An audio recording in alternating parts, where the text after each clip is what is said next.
કે આવજો તમારું કામ છે મેં આવ્યા ને એટલે ગાયનું માથું, ભેંસનું, બકરાનું, ઘેટાનું, ગધેડાનું, મીદડાનું, સિંહનું, ભેંસનું, પાડાનું, ગાયનું, એવા કેટલાય માથા આપ્યા. ભેગું એક માણસનું હોત આપ્યું.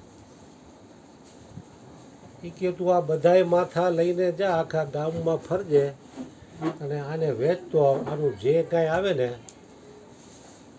રોકડ રકમ એ મને આપજે. તો મંત્રી તો સવારથી સાંજ લગી રેકડો લઈને રેકડો, ગાયનું, ભેંસનું, ગધેડાનું, કૂતરાનું, કારણ કે મનુષ્ય સિવાયના બધાય શરીરની કાંઈ ને કાંઈ વસ્તુ બને છે ને ઉપયોગમાં આવે. એક મનુષ્યનું મસ્તક જ એવું છે કે એ કામમાં નથી આવતું. એટલે મનુષ્યનું એકનું મસ્તકનો કોઈ ગ્રાહક ન થયો. એટલે હાંજ પડી ગઈ, સંધ્યાનો ટાઈમ થઈ ગયો. એટલે રાજાએ પૂછ્યું કેમ માથા વેચી આવ્યા? તો કે આ મહારાજ કે બધાયના કોઈને કોઈ ગ્રાહક થયા અને કાંઈ ને કાંઈ એની કિંમત આવી, પણ આ મનુષ્યનું માથું કોઈ લીધું નહીં.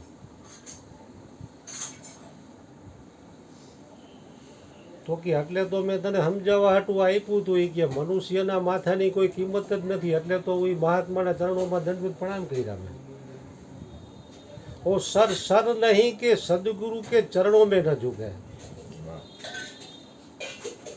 કાકા આ ખોપરી જે કેવી અજબો ગરીબ છે ને કે વિજ્ઞાની કોઈ પણ આનો તાગ નથી મેળવી ગયા. એક ચક્રવર્તી સમ્રાટ રાજા કર્ણ જેવો હતો. સવારમાં સૂર્યોદય થાય ત્યાંથી સૂર્ય અસ્ત થાય ત્યાં સુધી દાન આપે. ખોબા ભરી ભરીને સોના મોહરો આપે. અને એનો એવો નિયમ કે એનું પાત્ર ભરાઈ જાય ને એટલી આપવાની. આવો વર્ષોથી એનો ક્રમ. આવો રોજ સવારમાં આવે માણસો અને જે પાત્ર લઈને આવે એને સોના મોહરું આખું ભરી દે. એને આ મોટા મોટા ટોપલા ભરેલા જ હોય. તેમાં એક વખત કોઈ મહાત્મા ફકીર આવી ગયા, જીવન મુક્ત ફકીર. હાથમાં કમંડળ, દાઢી, જટા, રુદ્રાક્ષની માળાઓ. એને ખબર પડી કે રાજા દાન કરે છે તો હાલ હું જાઉં. તો એ આ ગયા તો કમંડળ ધૈર્યું આમ. તો રાજા ખોબા ભરી ભરી સોના મોહરો મીંડો નાખવા, ભરાણી જ નહીં. અંદરથી બીજા બે ચાર ટોપલા મગાવ્યા તોય ભરાય જ નહીં. હારી રાજાને પરસેવો વળી ગયો. ચાલો આવો માણસ તો આ પહેલી વાર જોયો. આ પાત્ર જ ભરાતું નથી, આનું શું કરવું? છેલ્લે પરસેવે રેબજેક થઈ ગયો. ભાઈ રાજા કહે બાપજી આ પાત્ર શેનું છે? किसमें से बना है? तो क्या बेटे मनुष्य की खोपड़ी में से बनाया हुआ है.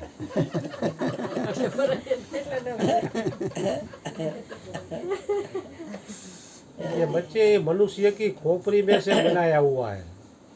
એટલે મનુષ્યની ખોપરીમાં ગમે એટલું નાખો ને તો ભરાય નહીં. આખા બ્રહ્માંડનું ઐશ્વર્ય એમાં ઠલવી દો ને તોય ખાલી ખાલી રહે. કારણ કે બ્રહ્માંડનું જે કાંઈ મળશે એ બધું અપૂર્ણ છે. પૂર્ણ પરમાત્મા છે. પરમાત્માનું જ્ઞાન જો પ્રાપ્ત થાય ને તો જ ખોપરી ભરાય એવી છે. ખોપરી ભરાય એવી નથી.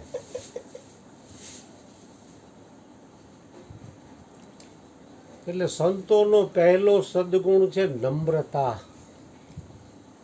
કારણ કે અહંકાર શૂન્ય થયો હોય તો જ માણસ નમી શકે. બાપુ અહીં કોઈ પણ આવે તો આવો મારા બાપ આવો, ગમે એવો માણા હોય, નાનો હોય મોટો હોય, નાના મોટા સર્વે હરિના ઘાટ.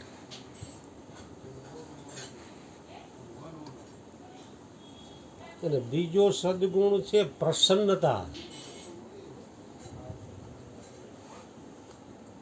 કોઈને આપીને પાછું રાજી થવું. ઘણી વખત આપણે 500 એક લખાવો હોય ને તો ઓલો એમ કે 1100 આપો ને આપો. એટલે સંબંધ એવા હોય એટલે આપણે શરમના માર્યા ના ન પાડી શકીએ. 1100 લખી રાખો, અંદરથી કોચવાતા હોય મારો 500 દેવાતા ને મારો દીકરો 1100 પડવી ગયો. પરાયણે દાન લઈ જાય એમાં પ્રસન્નતા ન થાય. 500ની લિમિટ હોય અને ઓલો એમ કહે તમારે 1100 દેવા જ પડશે, હાલશે જ નહીં, અને 1100ની કોચ ફાડી દે એટલે અંદર કોચવાય માણસ, તો એ દાન નથી. મોરારી બાપુએ આના ઉપર કીધેલું કે દાન દેનારને એમ લાગે કે મેં કંઈ જ નથી આપ્યું, હમણાં આવે છે ભાઈ ભાઈ, અને લેનારને એમ લાગે કે મેં હું નથી આપ્યું. હમણાં આવે છે, એને ફૂલકાની રેવી છે ને પૂજા કો લેવો છે. હમણાં જ આવે. દાન દેનારને એમ લાગે કે મેં 5 મિનિટ. કાંઈ નથી આપ્યું, અને લેનારને એમ લાગે કે એને મને શું નથી આપ્યું. એ જ સાચું દાન છે.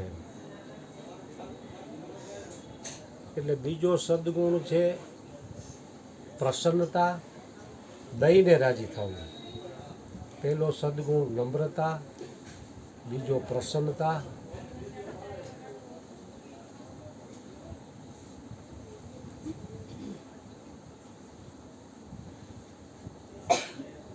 અને ત્રીજો ગુણ છે ક્ષમતા.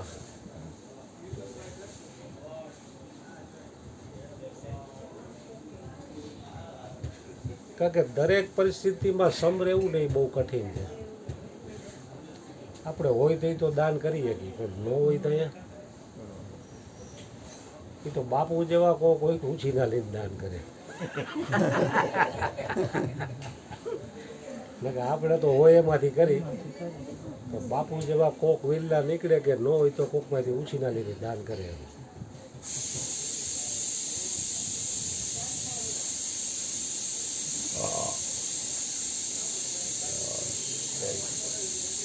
મારી બાર હા, જય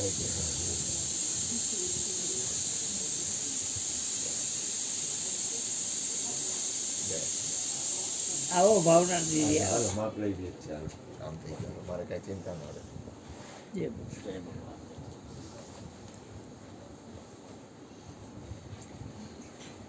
એટલે મહાપુરુષોમાં આ સદગુણ હોય જ છે. કે ભરજીવન બાપા કાયમ માટે અહીંયા સત્સંગ હાલતો, અરુણ બાપુની બધે રાતના જતા 365 દી 12 વર્ષ લગી એક ધારે ગયા. તો રાતના 12, 12:30, 1, 1:30 લગી સત્સંગ હાલે. પછી 4-5 જણા અહીંયા જોકરના ગાંઠિયા ખાઈને સત્સંગ ઉપર વાતું કરતા હોય કે કોને કેટલું સમજાણું, કેટલું હૃદયમાં ઉતરું. એમાં કોઈને પ્રશ્ન થાય ને, એકવાર પ્રશ્ન થયો તો રાતે 2:30-3 વાગે આ લોકોએ બાપા ડેલી ખખડી. તો બાપા કે આવો આવો મારા બાપા આવો, બોલો બોલો. એ કે બાપા મને ફલાણો પ્રશ્ન ઉઠ્યો. કાંઈ વાંધો નહીં, આવો આવો, બેહો, ચા પાણી પાઈ.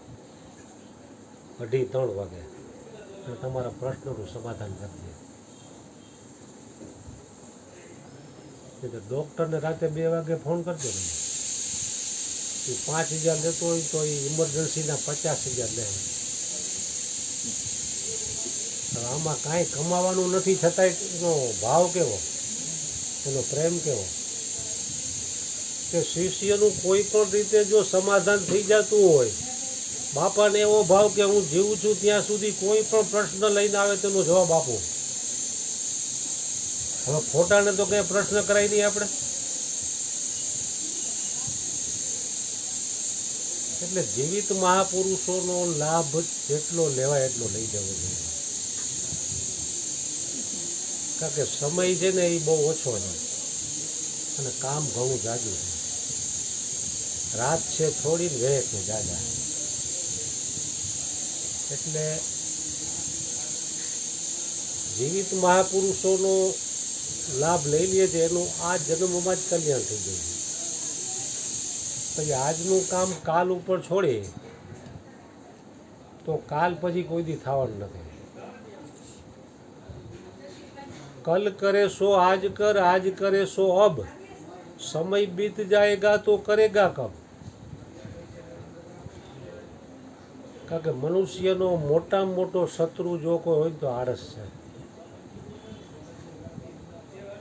આળસ મનુષ્યને એમ કે કાલ કરશું ને, હવે કાલ કરશું ને.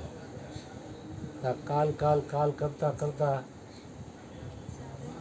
હા ચા આપી દો, ચા પાઈ દો. જન્મારો વયો જાય.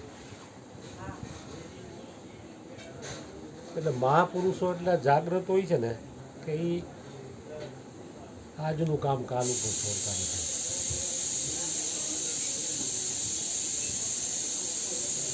આલસ કબહુ ન કીજીએ, વાહ વાહ.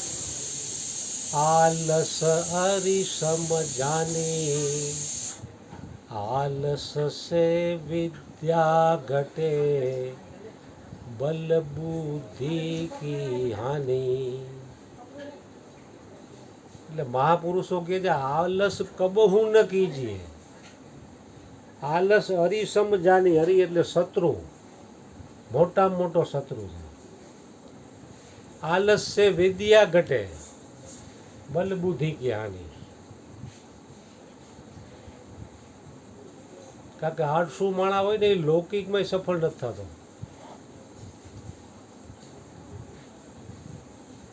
તો અલૌકિકમાં તો ક્યાંથી સફળ થાય? એટલે મહાપુરુષો આળસ કરતા નથી. કારણ કે એક એક શ્વાસે આયુષ્ય છેડ થતું જાય છે. आयुष्य की अंजलि टपकत श्वासों श्वास, हरि भजन बिन अवसर जात है एम कह गए ईश्वर जात.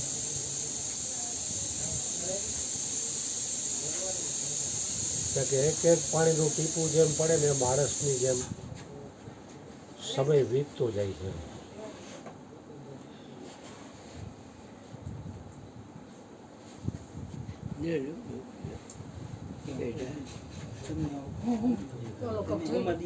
ના ના બધું હાલે હાલે હાલે હાલે હાલે. દોડો દોડો.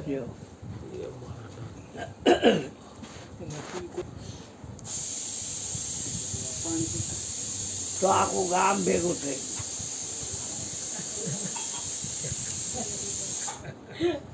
અને બધા તમે જુઓ ને ભાઈ આળસની વાત કરી ને, સવારે ખાઈને હોઈ જાય, બપોરે ખાઈને હોઈ જાય, સાંજે ખાઈને હોઈ જાય, રાતે હોતા જ રહીએ હોતા જ રહીએ. પ્રધાન કે મહારાજ આ તમને હોય જોયું છે, આ તિજોરીના તરિયા દેખાઈ ગયા, બધા આળસુના પેટના જ છે. મને એમ કે એક બેઠણ આવી છે, આખું ગામ તો હા બધા આળસુના પેટના. રાજાની ભાઈ પર તો વાંધો એટલે કે એવું કરાય કે તો હવે એમ કરો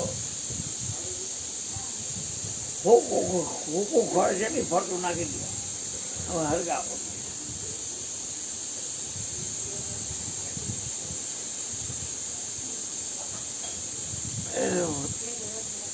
ભૂકું ખોળ નાખી દીધું અને હરગાયું.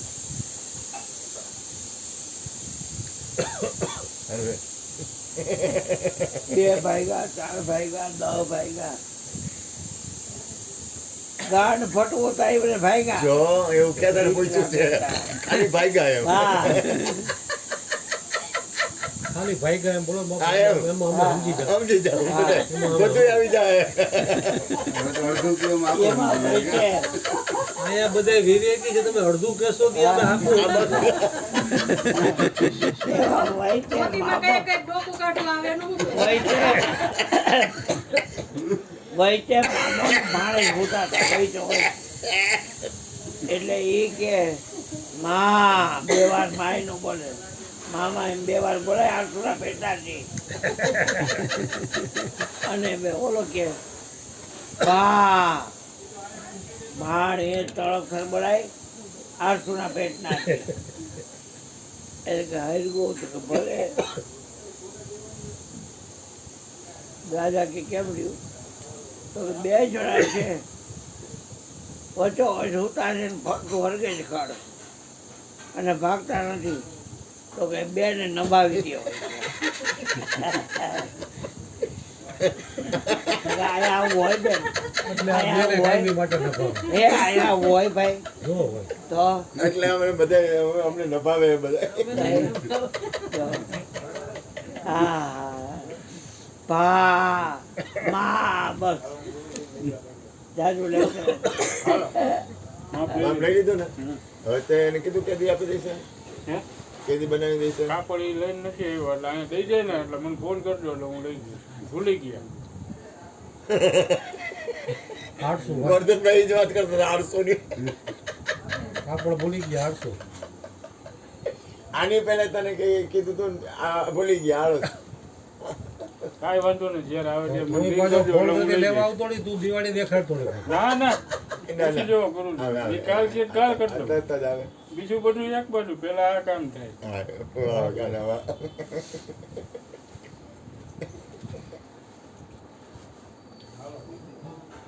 ભીખારામ બાપુ આવ્યા. હા હા આ બેનું બે વાહ ગાના જય ગુરુ મારે